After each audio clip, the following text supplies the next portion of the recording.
everybody, and welcome to Superhero Speak. I'm your host, Dave. And I'm your soda pop Don. Hey, how's it going? Oh, it's starting already. Your soda pop. Yeah, we'll get on to all of that. Fun? Is that the word I'm looking for? Uh, in the yeah, so that's it. Oh, sorry, I'm house is acting weird all of a sudden. We Oh, give tonight. him some Oh cheese. no, actually, is my computer locked up? No, it's not. My okay. Well, you're Never mind. still here. I'm still here.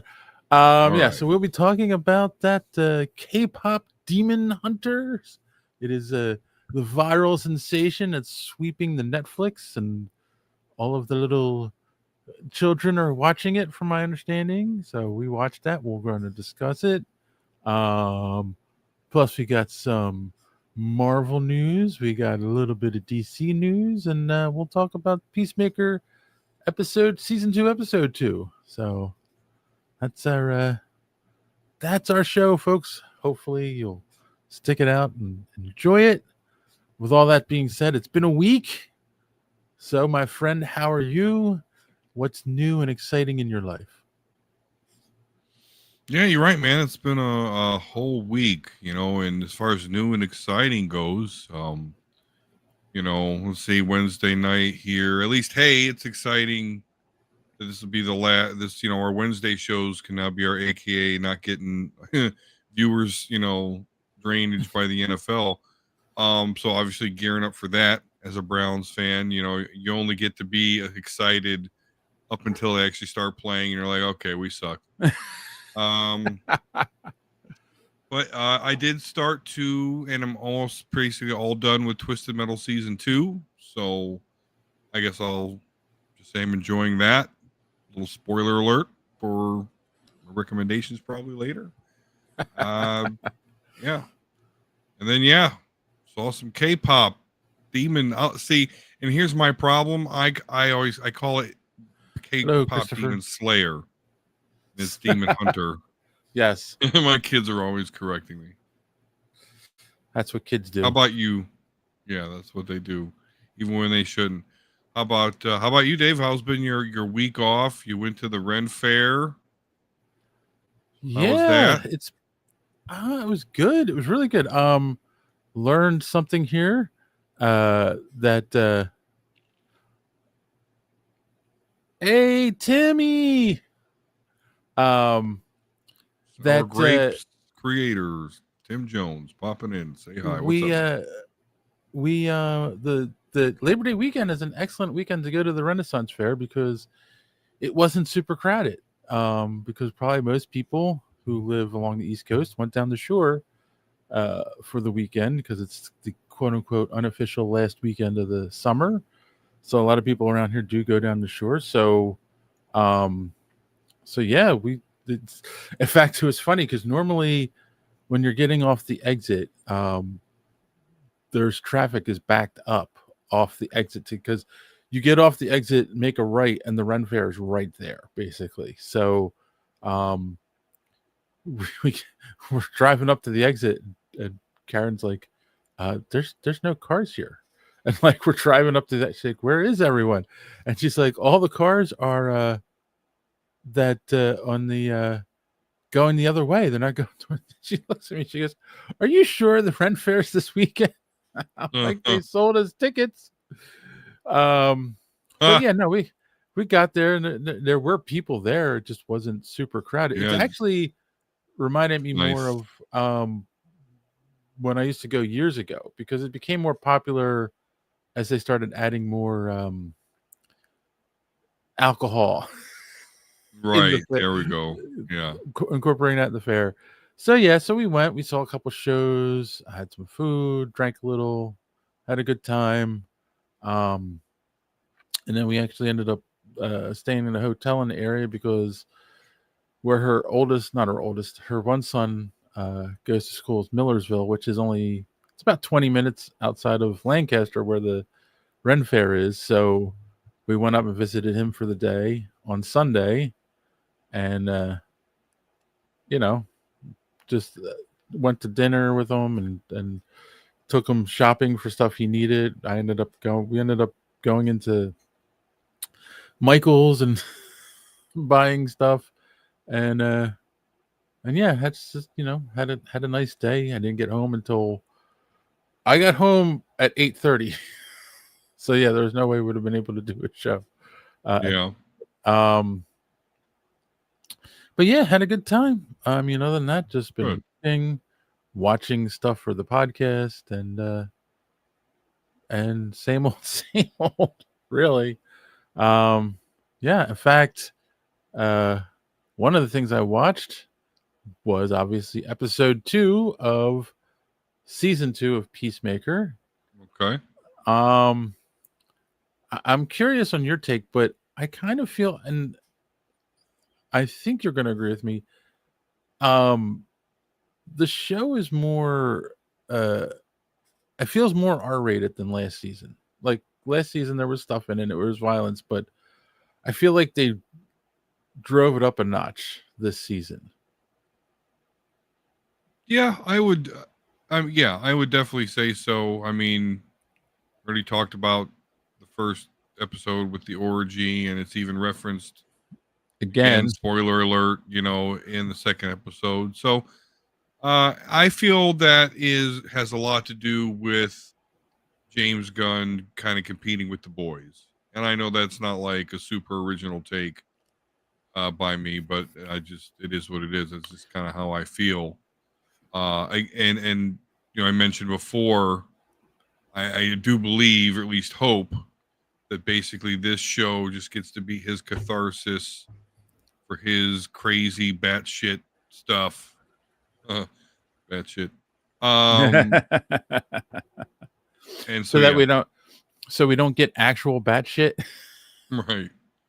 Um, Well, you know no, what? They could do a Harley Quinn show like they did the animated version. They can do a live action version, and then we might see batshit there. yeah, because okay, so I mean, this episode starts out kind of with a flashback where you see Rick Flag Sr. on his first day at Argus, and he asks for the files about it in Maltese about how his son died, and so uh, I can't think of the character's name. The guy with the beard who still works for Argus. Economist. Economist, that's it. Economist goes and gets him the files and he reads them over, and it's like, yeah, okay, it's the moment when he finds out that the Peacemaker killed his son, even though Yeah. Waller told him to do it because Waller didn't want the information getting out. So, um, so But that's yeah, one of this Rick Flag Senior, he's like no virtuous, good guy. I don't yeah, know much of him in DC in the comics, and like I said, only made it through an episode or two of the Creature Commandos. So I don't know if that's his MO or if he's normally a better good guy in the comics. But yeah, something's up here. yeah, no, that's true. Might be an easy cosplay for me though. If I can't. Just Balin's skull. Yeah. do the hair and then wear black. And Yeah, there you go. black clothes. Yeah. Um, Shave the beard a little bit. Get some stubble. That'll and kind then, of piss the wife off a little bit. but the one thing is, then when we catch back up to Peacemaker, the um first episode ends with him killing himself. Mm-hmm. Killing himself from the alternate universe, and he calls Adrian and has him uh Bring his bone saws. yeah, bring his bones. Actually, wait, before we get to that, they do a gag where he's trying to wrap his body up in a tarp and stick him in this case Cabinet. Yeah. cabinet, and he keeps falling out of it. And it was Yeah. it's one of those things okay, the first time, second time, okay, but then they kept doing it. It's Yeah. okay, all right. It was a bit much. It was funny at first, but you're right. They do keep beating that dead horse yes. a little bit too long.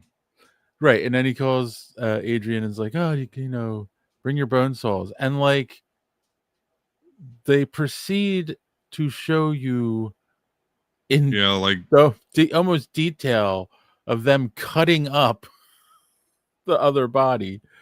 Um, it was a horrible Goonies joke. oh yeah, yeah, yeah, yeah, yeah. Yeah, Absolutely right. That, uh, yes, Thrawn.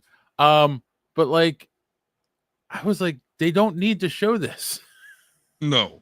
It was like, it's gross. Like, why are we doing Yeah. this? Um, It's just the style of show it is. It amuses the hell out of my wife. She was a little bit pissed off that they changed the theme song, but she's still, you know, she's still digging it. and then we had why can't I think of the actor's name? Shows up. Economist is sitting in the van Oh, Tim watching Meadows. Tim Yeah. Meadows.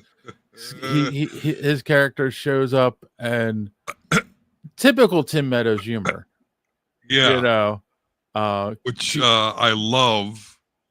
So this character is kind of saving the show for me right now a little bit, to be honest with you. Although again, I know he's kind of a dumbass, like, but it's just Yeah, I it's mean that's just the funny. thing. It's like I want to know. Like all the Did, government did, people of authority are just all buffoons in this show. That's the joke there. but that was the thing. Like, did James Gunn write the part going? Tim Meadows has to play this because that is his humor. You know, it comes in and he's like, "Oh, what kind of greeter are you? A handshake, a fist bump? Are you a hugger? I think you're a hugger." And it's just like, it's such a silly interaction, but Yeah, it's that's his humor, right? Like like the since Saturday Night nicknames. Live, yeah, that like that's Uh, Tim Meadows, and it's like yeah. okay, um, but of course he was sent there to watch Economist because they don't trust him, and uh, they decide there's going to be a party. The 11th Street gang is getting back together to have drinks, Yeah. and Economist is invited. So they decide, oh well, when he goes off, and of course Peacemaker is going to be at the party. We'll sneak into the house and figure out what's going on with this interdimensional portal. Yeah. And don't mess with Eagly. It's the Yeah. Yeah. I yeah, mean, he fucking people up. yeah, big time. I think they went a little bit A little too too far much with with the it. eye ripping Yeah. out. Yeah. That's the thing with the show. Yeah, it's um it's almost the same principal character from Mean Girls. Yeah, well but that's Tim Meadows, right? Like that's his character, right? Like So you've seen Mean Girls? Because I haven't. um Have you seen Mean Girls, Dave? I I can't say I've seen scenes from it. I don't think I've watched the whole Right, thing. right, right, right. You know. Yeah, it does have famous memeable scenes, I guess. Yes. Um so yeah, like that's one of those things. But yeah, and then I can't remember, you know, of course they have the party. There's a uh tension between him and uh Hardcore, yeah, that hardcore whole uh, gag. and of course she rejects him again, so he gets drunk. Like that's gonna be a recurring theme in the show. Drinking. She rejects him and he gets drunk or high or whatever, you know. Yeah, I mean, I think they're just kind of setting up for when he meets her in the other dimension, Oh, whatever it you want to feels like call it.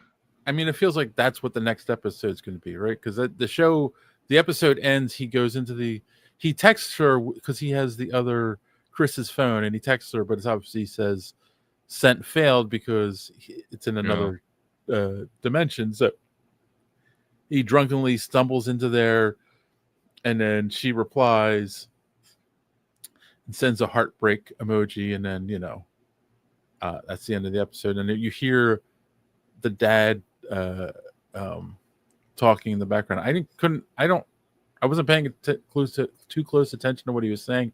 I feel like they were looking for Chris, because Yeah. obviously he's been missing for at least a day at this point. Um, so I think that's how the next episode's gonna start off. He's gonna come walking in. He's like, "Where have you been?" And um, it's gonna be like, "Oh, we got to go fight crime," and he'll have adventures in that universe for a day, and we'll see where that goes. Though, Yeah, a lot going on there. It's a bunch of ridiculousness. But it's an okay time. I'm settling into it. You're just, yeah. it has those moments where it's like, you don't have to do this. We get it. Um, Well, and that was another thing too, right? Because I feel like they're what you call it? They're beating the themes of the show into your head too. I can't remember the line, but there's basically like a line of like, uh, if you get everything you want, you might not be happy. Something like that. It's said at one yeah. point. And I'm just like, oh, there's gonna be it's gonna be he goes to the other universe and he thinks he's happy, but it's not really what he wants. Blah blah blah. So he'll That go back to. Yeah, yeah I'm interested to see how that all plays out. I'll give it that much. I'll give it that yeah much. yeah. I don't know how many episodes it is total. I'm gonna I guess don't think it's 8. very many. I'm gonna guess it's 6 or 8. Because that is normally what these let's see, these shows are. How many episodes in season 2 of Peacemaker? It's hard to type with one hand, Yeah, don't Eight. recommend it. 8 episodes altogether. There you go. So yeah. Glad we got that sorted out. So okay, so we might get a couple episodes of him in the alternate universe. Someone's gonna figure it out too, right? Like, Well, wouldn't it suggest, his dad at some point? I mean, like right now, his dad doesn't have anything to do with that interdimensional area, but it's because one universe he's dead. So, I don't know. What about the other one? He'll sit there in the room right outside the door and drink yeah, with his sons. But so you'd right. I have to mean, think you have to assume that because it's not like they went in there to look for him. They might if have there's a found his body. communal, if there's a communal incinerator in there, don't you think every now and then anyway, go put some wood in there or Yeah. Or is it going to be the hardcore? Is she going to be like, are they going to like have a will they won't they moment? She'll kiss him and be like, wait, something's off. Um, that would be my guess. We'll see. I don't. We'll does keep she watching. do her stunts? James Gunn's wife, and I'm sorry for just referring to her as James Gunn's wife, but does she do her own stunts? Do you know? I I should have. don't know. I think she does some of them, She's in a probably. lot of physical parts in this Yeah. show. Yeah. Well, maybe she likes getting beat up. I do. I will say Maybe. that I liked that scene in the pharmacy, and she's like looking at the makeup. She's shopping. She's looking at makeup to like hide her scars and stuff. Yeah. And I mean, it's true to life. That other woman walks up and she's like, you can get help. Like she automatically assumes that she's in an abusive relationship because she has bruises on her face, and it's Yeah. just like, but that is the Well, world I we live mean, in. she was in an abusive relationship. It just wasn't very long, and it was inside a bar. Yeah, or Okay, she's in an abusive relationship with herself. there you go. But There's the yeah, meta. um, but yeah, like, but that was my thing. It's like, but that is the world we live in. Like, oh, I just going to assume, um, that's what's going on. So Yeah. that was a well written scene in my opinion. So yeah, let's just tone down the graphicness a little bit. That's never gonna happen. Dude, there is a whole thing like we are in, like even with Marvel now, and I'll touch upon more of this when we talk about the news items that we have. One in Yeah, particular, but we're in a dark time. It's like the early 2000s comic books. Everything had to be dark and gritty and gruesome. yeah, Anywho, and will they and they got to keep topping themselves, right? So all right. Well, real quick, let's check in with the and box then we end office. up with Blob eating the wasp. It was Yum. a ultimatum reference, Uh, I think. Yeah. all right. So where are we at? First off, let's talk Fantastic Four box office, and they are currently at $508.2 million worldwide. So not bad. I don't know. I honestly don't know what they need to make to be profitable. I'm gonna guess their steam is kind of run out at this point. You Oh yeah, know. kids are back to school. Yep. At least if you're around my part of the country, like fall came and was Yeah. super quick. Like the last 2 years, we've been able to like swim into like October. That's not going on. So, um, yeah, to me, man, like 500 million is kind of the new measuring stick for me. It's like, okay, it was worth it. It was a success. Yeah. I mean, I remember when the Spider-Man movies were making 350 million, and they're like, "Oh my Yeah. god, no movie's ever made this much." And then, Holy, yeah. yeah. Um, and of course, Superman. I don't remember what we said it was last week. It was like what 608. It's now Sure. six. It's now 612.2 million. So yeah, I mean, I'm actually shocked that it's still making any kind of money. Um, it Yeah, made you got your $5 Wednesdays. You got your there's a drive-in probably about 40 minutes away from me well, where they'll play a movie, then like a movie they've been playing for a while after that. yeah. Well, I So, mean, I will say that the biggest bumps I see are on Tuesday because I think a lot of theaters yeah. do like you know cheaper tickets on Tuesdays. So Oh yeah, for um, sure. so like when you look at the dailies, it's like, oh, that's when that movie's getting the biggest bumps.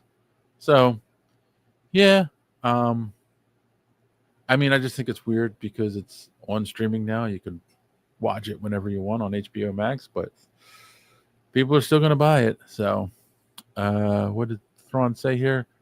Moving Mortal Kombat 2 will see Tron Ares have a possible good debut. When? Oh, Yeah, I don't know. I don't know. I don't know when Tron Ares is supposed to come out. I guess it was. It's the same weekend that Mortal Kombat 2 was originally supposed to come out. So, yeah. We didn't even talk about it. Did you see the trailer for Mortal Kombat 2? Carl? No, because because of the first Mortal Kombat, my good friend is very deep into the Mortal Kombat lore. It's one of his favorite things, and like just yeah, Cole, the new character, like there's just no reason. It was just they done fucked it up. So kind of checked out. But go ahead, you were about to. Well, Uh, Carl Urban's playing Johnny Cage. Johnny Cage, Okay, and I guess I saw that much. yeah, and he's going to be looks like the main focus. October, okay. Um, So He's going to That be the dude's main got to be focus of this older one. than me, right? Carl Urban, he's got to be older than me. Possibly. It doesn't seem like a super good fit to me, but Well, but that's the thing, right? Like, that's the angle they're going at. Is he is okay? He's 53, so he's older than me too. That's what they're going for. Is like he's this like retired martial arts action star, and he's getting sucked up into the tournament, mhm. and that was one of the things I liked in the trailer. It's like, these people all have abilities and I'm just a guy, so I don't know. I think I like Carl Urban. I want to see the Mortal, and I liked the first Mortal Kombat. You did, like, even though they like made up a character that's never been in any Mortal Kombat Well, yeah, because game. you got to sell the next game, so you put that character in the Cole, next game. He's not in it. He's never. They've Well, come out with a game since then. He's not that in is it. true. I don't know why they didn't do that. It's just, oh, and he's a descendant of Scorpion. Like, man, they done fucked that whole story. It looked cool as hell with the way Scorpion and Sub-Zero looked, and then then fucking movie came out. Yeah. I mean, I didn't even see it in the theater. I saw it on streaming, but I did like it, so I don't know. Yeah, I'm. There's nothing wrong with liking it. I'm just, if you're with if you want it to be like the video game, and then I hate the whole like, let's just invent a character. Like, oh really? Because there's a fucking 300 in this particular property already. So I'm not sure why you're inventing new characters. Guess that's a hard line of mine we're discovering today. Don't invent characters. Okay. Don't fucking invent characters. Actually, that's kind of an annoying part of Deadpool 1. Gina Carano's character in that movie, and the villain in general. Like, why'd they have to fucking make up? That's why I think I like Deadpool 2 a whole lot more. All right, anyway, there we go. Especially Ajax. Yeah. Francis, yeah. Named after he quit Game of Thrones for that, Yeah. All right. Speaking of things that, people don't like, why don't you have our good friend Dark Dawn come and tell us where you can find more superhero speak? Darth Dawn here. You must subscribe to Superhero Speak if you haven't already. And if you have already, make another account and subscribe again. You also will like this video. And while you're on the HoloNet, go to superheroespeak.com. Find the links to our merch and purchase one of our shirts. Don't skimp on the shipping, or else I will trap you in a box with an agitated gundog named Brie Lawson. I would just force lightning you, but we don't have that in the effects budget. Now, back to the show.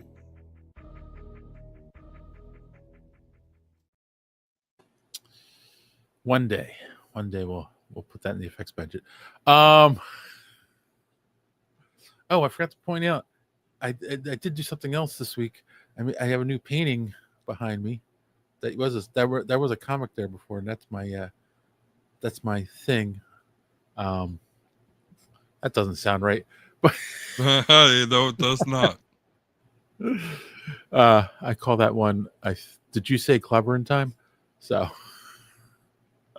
My thing. Yeah, it was funny because I was showing it to my brother. I had a picture of it on my phone. I was showing it to my brother, and I'm like, "Did I show you my thing?" It was wrong. It was really wrong. Take your weapon, strike me down, and I will fill Brie Larson's place at my side. Oh, and Festival. Yeah. Yes. I don't know. I don't like Brie Larson that much, but I'd rather have her at my side. Uh Yeah, I don't know how real it was. I don't even know if I even bring it up, but like I actually can't. I thought I saw something today, and they were officially recasting Brie Larson, but I don't know. I doubt that. Um as Captain Marvel, that would be weird. After everything, that would be really weird. Yeah, I know. And no one cares, so why recast her? Like it's Yeah. So, do you know what's going to happen on July 9th, 2027? not at all.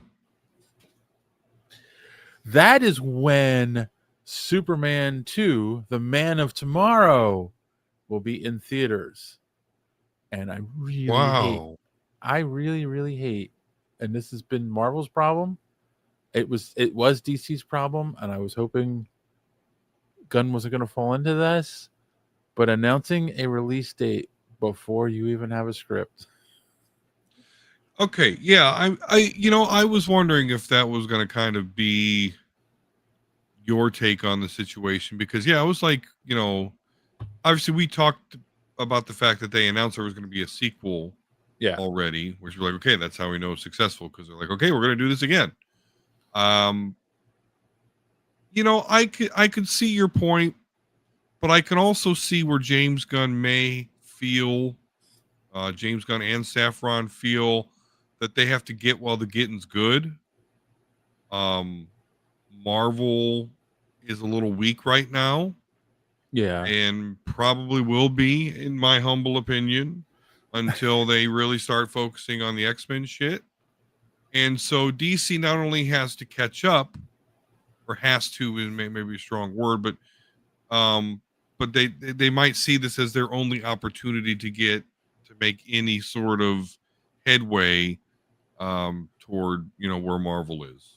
So I get it. And hopefully this is a sign that he had already been writing some shit. Yeah. And then this movie here, I was like, oh, cool. That did work. Great. I got that. Oh, that worked too. Okay, great. And so enough of his pre-existing shit worked that he's just like, hey, okay, no, let's go. Hopefully it is not what you were suggesting, where it's just, yeah, I'm gonna roll down this hill. We'll see how it goes. Yeah. Hopefully you're not hopefully that's not the case. So he had obviously introduced this on social media with an image, and it's a cartoon drawing, comic book style drawing of Superman and Lex, and it's Superman in the costume from the movie, which makes me think, okay, this is an original piece of art, and the Lex is in his green suit, this green armored suit. So, everyone is now speculating that means that's what we're going to get. We're going to get Lex in his kryptonite armor suit in the sequel. So I don't know. What would you? I guess that's my question. What would you want to see in a sequel? I kind of like. I liked Nicholas Holt as Lex. I know you didn't care for him as much. Um, but what would you want to see in a sequel? Like, what villains would you want to see? Well, I do want to see Brainiac, perhaps Zod. Perhaps it's a good time to bring in Zod, especially by the time this rolls around, the Supergirl shit would have already happened. I think Doomsday would be a bit much, but I do eventually want to see that. That's kind of the big kahuna. Uh, but regardless of who it is, although I hope it's one of the people I just mentioned, I I do hope Lex is still kind of around and a part of it. Yeah, Whether it be in the foreground or background, either way. But it would make no sense for them to do this and to not have him in the power suit, because Yeah. then, well, what the fuck? We saw this image and he was in the power suit. Now you put him in the movie and he's not in the power suit, or here's the movie and he's not even in there. So Yeah. it's I got could see to that. wonder if that's not how it's going to go, because they're opening themselves up to internet shitheads like us to say, "Hey, what happened here?" You know. Yeah, we're definitely internet shitheads. Thrawn said Lex and Soups fight Brainiac, which I wouldn't be Do opposed to we? that. You wouldn't? Okay, I'm not. I mean, like, do they ever team up? Again, I'm not deep into Superman lore. Yeah, because again, it's the whole the enemy of my enemy is my friend. I Okay. can see them doing that. But our good friend and K-pop fanatic, Emma Ray Guns, better known as Marcellus Reagans from the So Wizard podcast, says James Gunn has said a movie won't be announced until the script is ready, so it's probably done. Plus, he said this movie is Man of Tomorrow, a movie featuring Superman, but it is not Superman 2. I don't know. I don't know about that. I mean, because people want Superman 2. I mean, we never got a Man of Steel 2, right? Whoever made that first Iron Man practical suit should be making Lex's power suit. Yeah, I don't disagree with that either. A movie featuring Superman, but then why call it Man of Tomorrow? Because that is a Superman comic. Like that's a trope in the comics. You know, he's the Man of Tomorrow. So I don't know. We shall see. Unless it's a play on words, because maybe it's Lex in his armor. I don't know, but yeah, I think they do need to do Brainiac. So many people thought Brainiac was going to be in the first Superman movie, and he wasn't. We've gotten Lex so many times in the movies. We've gotten Zod so many times in the movies. We need, someone new, and not we don't need Nuclear Man, nor do we need a bizarre half cyborg, half woman who was a weird replacement for Brainiac. That's what that computer was supposed to be in Superman 3. Yeah. So yeah, we never got them, but let's hope we get Brainiac. All right. I'm sure this is something you want to talk about because you said things are getting dark. We got our trailer since in this past week for Marvel Zombies coming later this month. And yeah, it's dark. I mean, it's an animated show, and it's very dark for an animated show and for a Marvel show. Shockingly so. I mean, it even starts out saying this trailer is TVMA. So I don't know. What did you think of the trailer? I thought it was cool. I'm not a fan of Marvel Zombies, but I'm a fan of zombies in general. I'm not a fan of like dark storylines. Civil War was a big deal. Hero on hero stuff. That's like, oh, that's dark. And then Civil War 2 came around, and it was like, now it's a trope at this point. But yeah, no, I got excited for it, but as I was watching it, I was like, man, we are just in a very, I won't say very, but we're like in the dark era of new comic book properties with obviously the zombies, but just looking back to the Boys and Invincible, Peacemaker, Suicide Squad. Yeah. Deadpool actually kind of really started the whole like, hey, wait a minute, this could work. We could do R-rated bullshit comic book stuff. So we're still in it.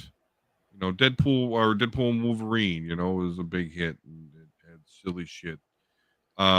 He's killing people with Wolverine's corpse.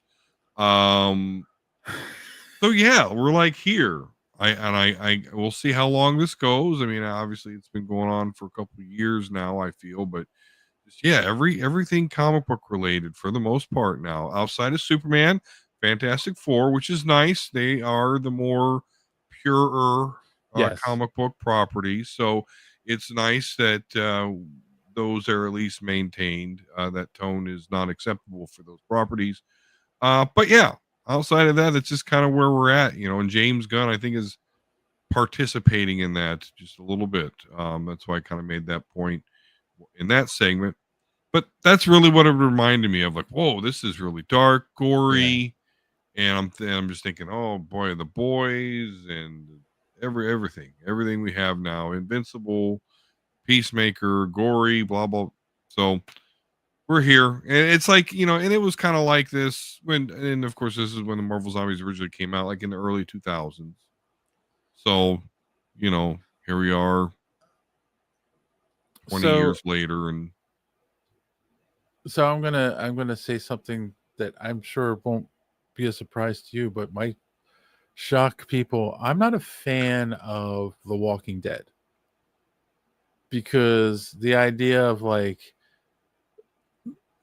there people surviving after the end of the world and having to fight zombies, and there is no like bringing the world back to what it was, like that whole dystopian future thing just like doesn't do it for me. And that's Marvel Zombies is the same thing, like because not only do you have a world now where there's a zombie virus, people are dying and coming back and whatever, you now have superpowered people coming yeah, back, and they can easily, even though they're dead, still have their powers for some reason, and they can, come and get you faster. Um, so yeah, like I'm not, I we'll watch it. Obviously, we'll probably watch it for the podcast, but I'm not like excited for it. I'm not. I mean, they're gonna like give us some weird new character. It's what was it? It was Blade and Moon Knight yeah, combined as a single character. Like, oh look, here's their hope. But yeah. I do roll my eyes at that. That is, I don't know if they're trying to make like these two B characters, now they're an A character. I don't know, but yeah, I do roll my eyes at that. yeah, and it's like, why are we doing this? Is this going to be referenced in the multiverse stuff and Doomsday or Secret War? I don't know, but yeah, we'll see. I guess the other thing that bothered me is like there's obviously a cool scene with Spidey jumping over the zombies and shooting his webs and like yanking them and stuff. So, um, but that that's a real quick clip. It's the only time you see him, and it's probably that's all it's going to be. He's going to show up. We'll have a few of them up, and then they're going to catch up and turn him into a zombie. And I'll be like, Yeah. nah, I'm done. So yeah, we'll see. What is it? The 27th, I think. Yeah. It comes out. So whatever the next show after that comes out, I'm sure we will talk about it. So yeah. Speaking of Spider-Man, you see that magic card. Did I send you the magic card of Spider-Man? Did I send you that? No, but I did see something about that. Yeah, So what? they're doing a cosmic Spider-Man magic card. Okay. Which it's bonkers, but one thing I don't like about it is like it augments spiders. And I'm like, Cosmic Spider-Man ever did anything like that? I mean, I guess it's not outside the realm of what he could do, but I don't know. I just, as a magic card, I was like, this is kind of, I can't believe they went there. Well, Anyway. I haven't played Magic in such a long time. Are spiders? Yeah, well, they got a big Spider-Man set coming out. Are spiders one of one of the creatures? Oh yeah, they got Is that black or red? Mostly green actually. But Oh, there's yeah, black. that makes sense. Nature spiders, that makes sense. Yeah. Okay. And they all have reach, and some have death touch and shit.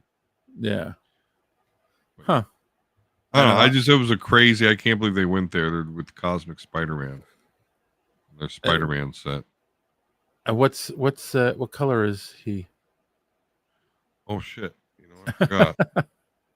I used to play mainly black and red. Death and Fire. So, Yeah. I don't know. It comes out this month, right? So Yeah. before New York Comic Con. So maybe we'll buy some cards and we'll play at the while we're there.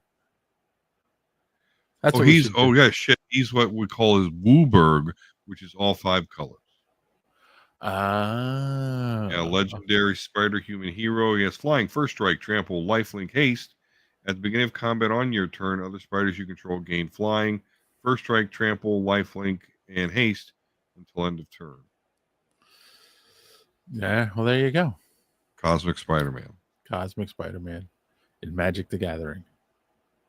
He rains down with his spiders, just like he did in the comics. Anyway. Yeah. Well, hey, and we were started looking through the panels for New York, and there's going to be a Nickelodeon Magic the Gathering. Yeah, man, I want to go there. I want to go there, and I want to try and hopefully I can convince you and Tim to go with me. That way, if they do give something out, like get those from you. Okay, but you said there's something in your text, and we need to bring this to light, and the whole world needs to hear this. You said that you don't care if there's a Robert Downey Jr. interview opportunity. Mm-hmm. You don't want to miss the panel. That's right. only because we have good precedent that they will give something away, and that something they give away will be quite rare. Okay. So Robert, listen, I'm not if you're saying watching, I will miss the panel to talk to you. Right, you and Tim Jones, yeah, absolutely. You'll get to talk to these fine gentlemen, Dave, Tim. I'll be getting some magic shit. Man who knows. I wouldn't want to talk to him anyway, because I'd be like, really, Doom, come on. Oh, really, dude? The truth comes out. There's some X-Men actors though that I hope we can possibly see. Hopefully. All right. Well, it's that time of the show, and you know what? It's a shame because Mark's watching. I did send the email to John. You know, I'm sure he doesn't even read these anymore. But you know, I feel like we should have them on this episode because it's anime and it's K-pop. Had a baby, and Demon Hunters came out. Yeah. And of course, we're talking about K-pop Demon Hunters, which is now available on Netflix. It is like everyone is talking about this on social media. And we watched it, and we're going to talk about it. So I guess I'll ask. We'll do our normal non-spoiler. What was your initial reaction as the ending credits started to roll on K-pop Demon Hunters? As the credits roll, you know, I sat there and I'm like, okay, way too much. I'm not a musical guy, so, and I knew going in, but you know, my girls, I have 2 daughters that introduced this to me. Not that they introduced, but they were watching it. Right. And I saw a little bit of it. And you see the K-pop Demon Hunters use weapons that glow. And there are some things that exist that, to me, it's like me being the moth to the flame. Mechs, like Gundams. Instantly something I'm attracted to. Go toward. You know, anyone that wields a scythe as a weapon, very impractical weapon, I admit, but there's just something about a character that wields a scythe. I really love the Gundam Death Scythe because it's a Gundam big mech that wields a scythe. So, number 3, probably from my Star Wars love, glowing weapons, colorful glowing weapons. And so that's why, I look at the screen and I see each one of these demon hunters have, one's got a glowing glaive, one's got like basically a lightsaber, the one's got some throwing daggers and whatnot. So, oh, okay, cool. And the fighting looked not bad. So as the credits roll, I say to myself, all right, the story was like bleh. I mean, decent concept. It was just like a lot they didn't explore that kind of annoyed me. So the Okay. story was definitely kind of it was a weak point here. But as far as like the action, it was really cool. Like even the music that they played during the action was like, this is really like I really thought it looked cool the way they were killing the demons and shit, with their lightsaber weapons or whatever the fuck they were. And that's part of the reason it got annoyed me because I like the weapons and I didn't feel like they explained how they just generate like these ultra powerful verse undead weapons. Yeah. Maybe I missed it. I may have zoned out to my phone a couple times during the movies, maybe not. At least you admit it, kind of. Yeah. But with that said, I didn't think that the animation was good. I was like, right, this is maybe like 5 steps above stop motion. Now the action parts, I thought the animation was way better than when people were just talking and doing regular shit. So, compartmentalizing it, there was stuff that was really cool about it. And there were things that, I was like, okay, this isn't for me, clearly. I mean, this whole thing is not for me, but what the hell? Again, glowing weapons, popular thing. Not much going on in geek world. Why the fuck not? So hopefully my suggestion of this is not too horrible. Well, that was actually my initial thought was this wasn't made for me. This was made for prepubescent girls. Exactly. It like so hardcore. This is for young girls. Like they nailed it, man. My girls sing every one of those fucking songs. Like I haven't asked my daughter yet, but I guarantee my granddaughters probably love this.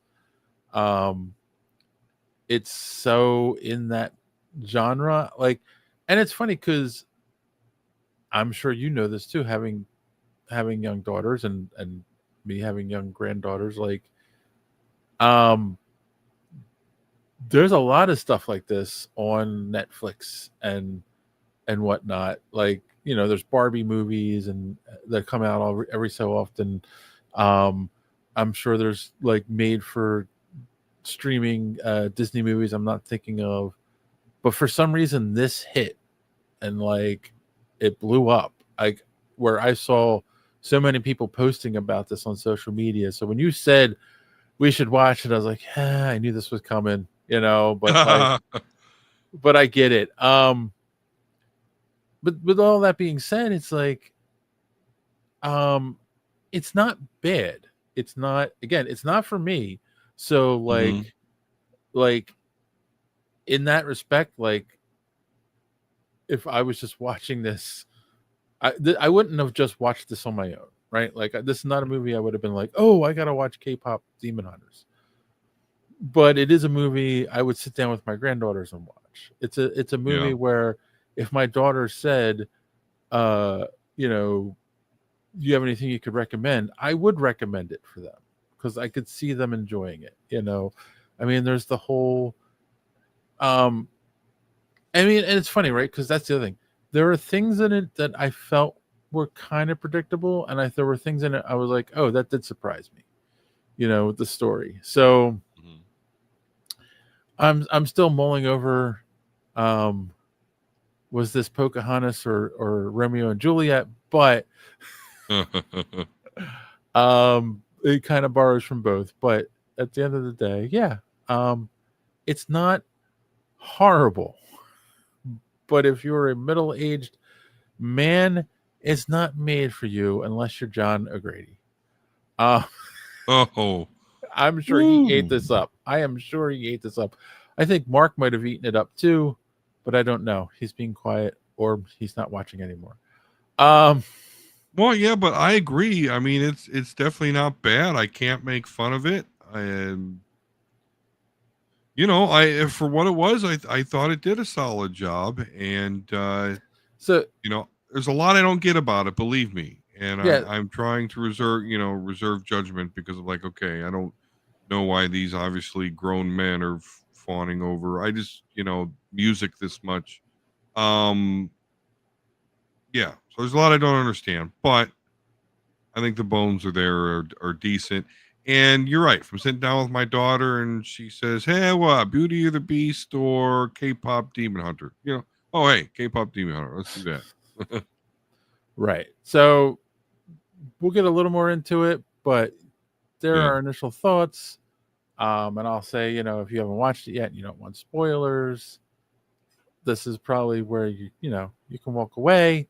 If you don't care, oh, here we go. So basically the movie revolves around three main characters. You got Rumi, Mira, and Zoe are a pop music group called Huntrix, who by day it's your typical story. By day they're pop superstars. By night they're demon hunters. Um, it's their voices that help keep the demons out of our realm, out of the earth realm or whatever. Um, and so like that's your basic setup for the movie. Of course, there's the head demon. In They don't say heaven and hell, right? And I do think there's a lot of Yeah. like Asian cultures where they don't really a lot They they don't don't like to they don't like to refer to yeah anything religious like that, yeah So um hell is like a discount store Dormammu guy. yeah Guima. I'm looking at the list Yeah. here. So he's like Which the head of the I'm demons sure he's part that of some lore. I'm oh sure he yeah heard yeah that. right, because we're not Korean, so we wouldn't know. um so they send the demons up to fight them, but they win every time. I mean, like that's one of the things I will say that is a little like, is it so effortless for these three girls when they're fighting the demons? Like at no point, at least in the beginning of the movie, do you feel that they're in danger when they're fighting these demons? Right. Because they're so good at it. In fact, that's the thing.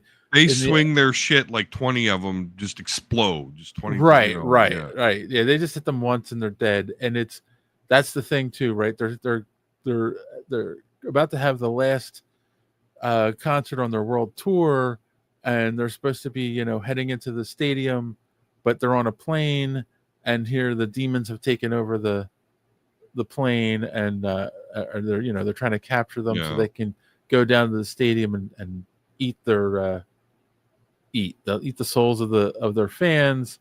But they quickly figure out what's going on. They fight them, yeah, and easily dispatch them, and then they jump out of the plane and But yeah, they fall from the sky. they fall from the sky and land and have an awesome concert, and their fans love them. um so yeah, like that's Listen, the whole not so different than Buckaroo Banzai and the Eighth Dimension. and that's the thing, like the whole time they're singing a song, while they're fighting them, and then as they're falling out of the sky they're still singing the song, and they land on the stage and they finish the song, and it's All just like synced up, yeah. it's all synced up, and it's like, is this going to be all music?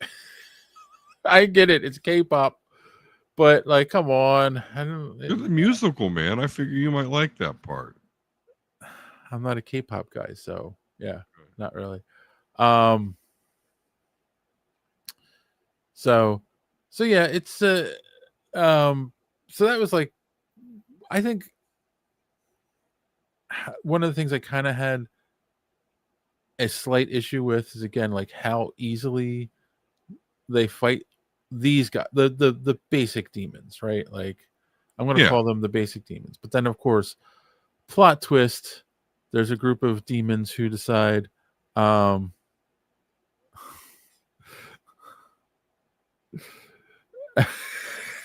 Marcellus Okay. says this movie is for people who like good movies, not just little girls. Marcellus, just admit it that inside you're a little girl. You're a little girl at heart.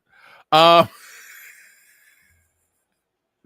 but before we were so rudely interrupted, no kidding. Appreciate the comments. Yes. But then, of course, plot twist: there's these 5 demons in hell that they come up with a plan to help defeat them. They're going to form a rival boy band. So before we go on, two takes real quick. Okay. Okay, is the fact that like this movie proves in the popularity of it, these people, except for the purple haired, and we're in spoilers, right? The half Yeah. demon one Yes. in the band, the singer actually. Rumi. Yeah. Other than her, we get like zero origins for these characters. We get a little Yes. bit, a A little bit little. about, so this shows you that we no longer need the origin story. You know, we just need the origin blurb. This generation just wants some origin blurb at most, but they're so not caring. They're ready to move on, to the K-pop extravaganza. So just, but we've seen that though. We've concluded that for us though too, as the old generation, like, yeah, we're done with origin stories in general. So this just kind of proves that point. I don't feel there's a whole lot of origin here, and no one seems to give a shit. My pushback on that is with kids movies or movies that are more geared toward kids, they normally don't delve into origins that deeply. Yeah. So like that didn't surprise me at all. I do think yeah, I mean, we got Rumi's origin, and that's one of the other things, right? Like, one of the things that the demons use to like control people is play on their fears and insecurities. And so that's one of the things, they're play on the insecurity that she's half demon, which we find out in a flashback, and she's been hiding it from the other two the whole time they've been together. Mira and Zoe, she's been hiding it from them. So that's her insecurity. And like, you find out what Mira's one, I think, is that she's like the black sheep of her family. And the other one was what you call it, She was like too in your face or something like that. yeah, something like that. I don't remember. Like, that's the other thing, they just kind of like, they're hearing voices at some point in the movie, Right. and that they're hearing their insecurities. So yeah, so that's the thing too, right? Like, the boy band, they start this competition. It's all very fun and back and forth. Isn't that funny how that survived like the cancel culture? The term boy band. Like, you would think that would have, I don't know, random thought. And it's a weird random thought. Yeah. No, yeah, I guess it is weird. But yeah, so they do this whole like, they know they're demons because they see that's the whole thing. The demons have Or tattoos or they call them patterns on their Yeah. skin, so that gives them away. And that's that's when they tie it in. That's how not Mira. Rumi's a vampire, a demon, because she's got patterns that she because she's always got long sleeves on, so she's hiding it until found out. Which does not seem plausible for her to be able to hide it from. Not at all. Especially if like they have recorded albums and gone on tours together. Like, yeah. They've been naked together at some point, not to be crass but just not to be gross, but yeah. And also though, like, So is Rumi she's the half demon? Is she then like suppressing her strength and abilities? Because like those other 5 demons or the they're able to like make people hallucinate and see shit and change the color of I buildings and put advanced graphics. Like, I think you're right. I do. I got that impression too. Like she's suppressing her demon half, so she isn't using her full strength. Um, and that is one of those things I appreciate. Like they give the impression and they shortcut it, but they don't put it in your face. That they don't yeah, explain it to you. So yeah, I do get that feeling. Um, but there's also that like weird thing where she's like losing her voice at the beginning of the movie, yeah, and they go and get this tonic, and then that's the kind of like tonics. brushed over uh later on in the movie. Like they don't get into like I thought that was going to be a thing, like when her demon half was coming out, she couldn't sing, but Right. no, it was kind of like just she drank her tonics and she was fine. Uh I thought I did remember there being some other trigger for that, to be honest with you. I'll try to remember it, but I swear it was a little bit more complicated than that. But you're right though; they didn't linger on it. It wasn't like I was like, "Oh man, this is about to be a problem. She can't sing at all." But it's like it wasn't a problem for long. Is right. the main thing there? Um so and then you have Jinyu is the leader of the boy band. What's the boy band called? Do you remember? Sage Boys or Yeah, something, or Sage Boys. So like he like abandoned his he went through a little bit of an origin story, yes. and so they were poor. Then they were able to get in like the good graces, and they were well fed. But then he abandoned them to go fight. Yeah. Yeah, it was a whole thing. So like, Yeah, so like that's the thing too. They give you those two got origin stories where you find out she's half demon. You find out he was a human and got basically without them saying it made a deal with the devil, um, to feed his family and whatnot. But then ends up abandoning his family because that's always the whole thing, feeling right? guilty. You make the deal with the devil. There's always a downside to it. It's never exactly what you want. And then that made him, get sucked down into heck and made him a demon, so Yeah, they kind of give the idea that like some of the demons at least were human at one point and then became made a deal with the devil and became demons, but I feel like others were just demonic creatures, well, there's various, and I'm sure this.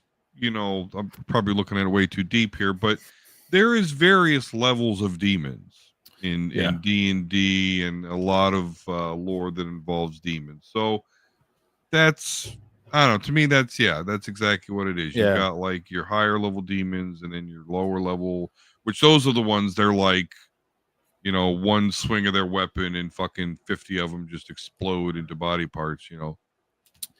But I will say this, like the boy band were the only ones that kind of I wouldn't even say gave them trouble because they never really got into a big direct fight with them. But like when they did attack them, like they were able to dodge their weapons and stuff. Yes.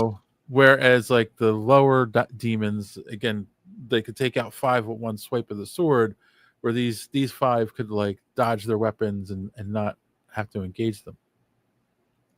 So like that was, that's what one of the points I was trying to get to is that like there definitely were different levels, and you kind of feel like the lower level ones, it's just kind of like a send them in mass, and then the higher level ones, they save for special things like being boy bands.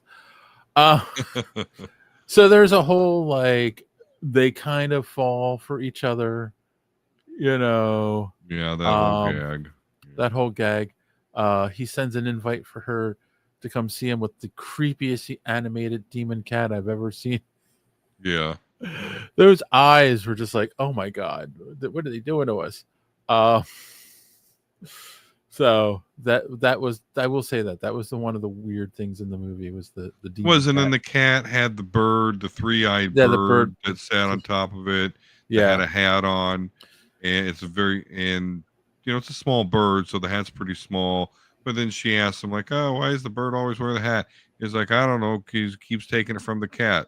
right, because he made it for the cat, but the bird keeps Like, stealing it. Okay, whatever. So they have the will you won't they stuff going on, and then kind of like they talk and they make a plan that like, oh well, if we work together, we can permanently cut you off from the underworld and save you. And he says okay, but then She like thinks when she does that she'll no longer be a demon. right, But I and didn't understand, and then that's like, that's kind of a big assumption. But then they add to the assumption that once they do this barrier, that he's no longer going to be a demon. right that I'm it would, like, I don't know how that's going to work. That doesn't seem like that's how that well, works. I mean, if you want to get logical with it, which we're talking about an animated movie, we wanted to get Yeah. logical with it. If she was able to cut him off from the demon lord, then there's a slight chance that he would no longer have his demon powers, and he's 400 years Yeah. old, so he would just die.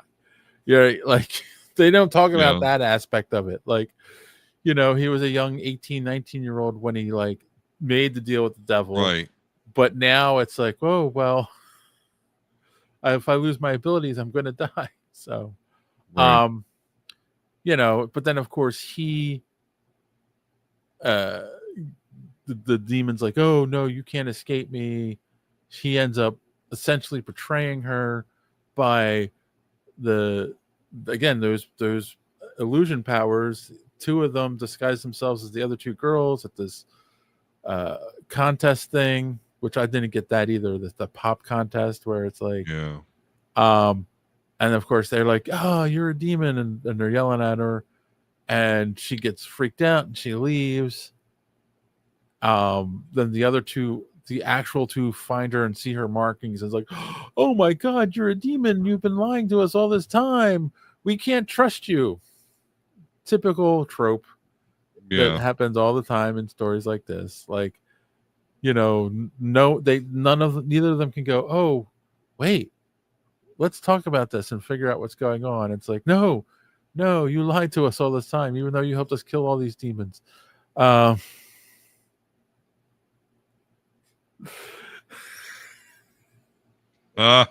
Marcellus, wow, you guys are killing me with the hottest of takes on this movie. Is JD coming back soon? No. I don't know where you've been, Marcellus, but both John and JD are old news. Are you guys doing Apparently the show? a lot more interesting than us, though. Are you guys doing this on So Wizard? I'm a little behind. You guys should do it, and I want to hear your take. We're just talking. I mean, I don't even know. I don't even know if we have a take other than, it's not completely horrible. Yeah. And if you have to choose between, this and SpongeBob, maybe you choose this, and it won't be such a bad time. Right. Yeah. So I mean, fast forward, he betrays her. All of a sudden, now the demons are coming in, and there's going to be this big concert with the boy band, and they get like everyone in the world is coming to the stadium to watch them, so that the demon can eat all their souls. She goes and sees her old master, who's like, oh, you gotta fight. So, and then the two, they get sucked into, that's when you kind of get their origin, right? Because they have their thoughts of self-doubt or whatever you call it, and they end up getting sucked into to go see the boy band play, and they're going to be eaten by the demon lord. And then of course she shows up and is like, I'm going to fight you. And then she's singing a new song, which I believe the melody is stolen from another song, because it like was driving me nuts. I can't think of what song it was, because like, and I will figure what. Well, the song Golden, they're singing, but she's like, like that melody is from another song, like 100%, and I can't think of what song it was. So, long story short, she's singing it. It breaks her friends out of their spell, curse, whatever, and they're like, "Oh, we loved you all this time. We don't know why we did what we did." And they all fight the demons. Blah blah blah. And of course, the boy sacrifices himself to stop the demon lord, and happily ever after. So yeah, I mean, you're right. I don't think we have a take other than like, it's not horrible, it's not made for us, and we appreciate that. We're not like it's got some catchy songs in it, and it's got a fairly common story. They made it a little more complex. I feel like than you normally get in movies like this, but not like overly. Again, it's aimed at kids, so it's not overly like complex. I was hoping for the happy ending where they defeat the demon and he's free, and the two of them go off happily ever after. But of course, no, they know. His soul went into her, so maybe in the sequel she'll free him. So I don't know. Maybe I'm talking too much. I wonder if there'll even be a sequel. I mean, I guess I think you'd think so, because it's been very successful. But I don't know. Do you really think the story though lends itself to a sequel? Well, of course. Right? I mean, they sing, they get their golden barrier or whatever. And the cat and the bird were still in the real world. They were at the end of the movie, so they're not demons, or they're demons and it didn't work. Okay, I see where you're going. Yeah, exactly. The whole idea was that nothing was going to get through this barrier, but yet they're still there. So things getting through the barrier because she had absorbed a demon's soul, so that left an opening for them to get through. There's your sequel. There you go, Netflix. Yep. I just gave you the plot of your sequel. All right, so let's wrap it up, because we're at an hour and 20 minutes anyway. What were you? And we're talking about K-pop. Yeah. So just give me give me a score and any final thoughts you have on it. I mean, Thrawn here earlier said it was a solid 8. I can't quite do that. I will say a 6. Again, realizing it's not for me. I'm not into musicals, and there's some things about the story that bugged me. But I did like the action. And again, the glowing weaponry looked cool. So I'm going to give it a 6 for, again, it doesn't completely suck.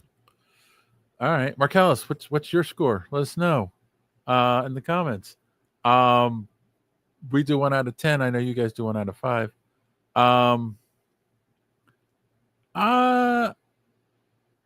Like I said, it's a decent story. Kids love it. It's got some catchy songs. If you need to kill an hour and a half on a Saturday and you got rambunctious kids, put it on, and you'll enjoy it. I'm not going to go as low as Don, because I don't want people to hate me, especially Marcellus. I'm gonna give it a 7.5. It's not terrible. As John used to say, this is something that if there's nothing else on while you're folding your laundry, you might put it on, just to listen to the music. So yeah, 7.5. That is my take. So All right. Think we're at that time of the show where we've got to ask that question there, Don. What did we learn on the show tonight? What'd you learn, or give me a recommendation, or both? I learned that Carl Urban is 53. Didn't know that. A little bit older than me, but I didn't know he was 53. I also learned that EM Ray Guns there in the chat. Pines for the old days of the show there. So appreciate that, buddy. And Dave likes the music of K-pop Demon Hunters. So recommendations. Twisted I Metal. don't know if I said I liked it. I said it was catchy. Well, okay. I don't know the difference there. I'm sorry. Okay. Catchy like. Well, It's no. like- yeah, it's no, like- you're right. No, you're right. I think it Let- caught me, and I'd be like, I would never listen to this song ever. I think you could give an example of Shake It Off by Taylor Swift.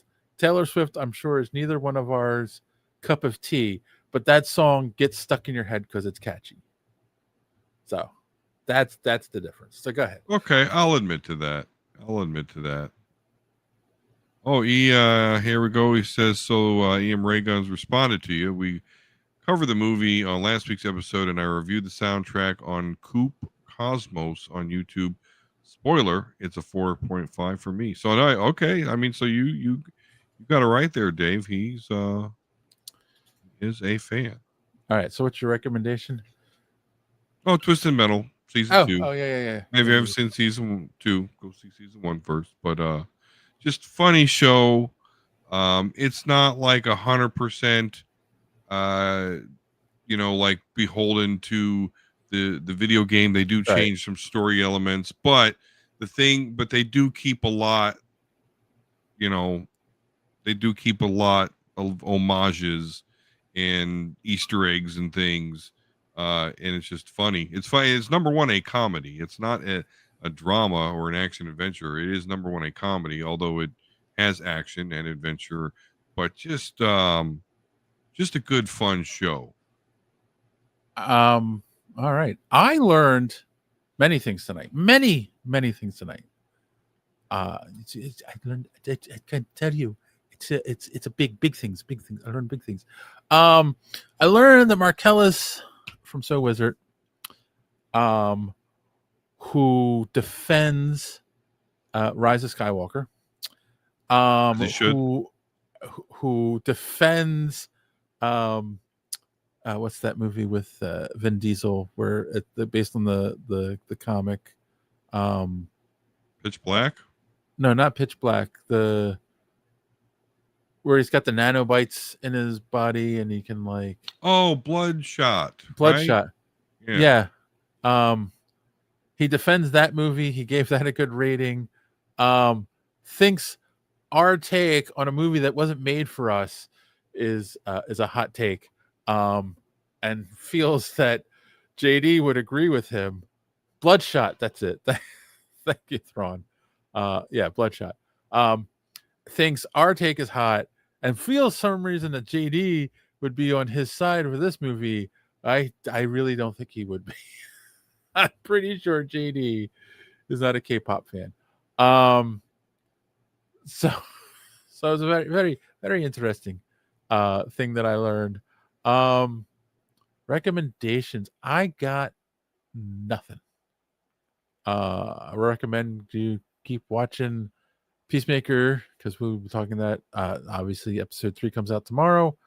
Oh, I do have a recommendation, as I would do every year at this time, starting Friday on Netflix. It's the return of the Great British Baking Show.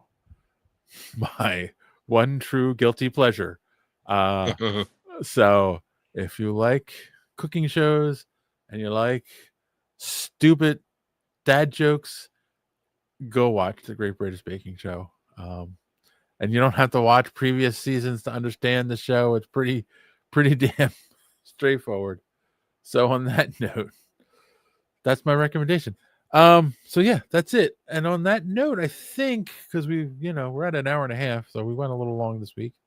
Yeah. I will say, as always, thanks for watching. Don't let your cape caught the door. See you next time. If you haven't done so yet, subscribe.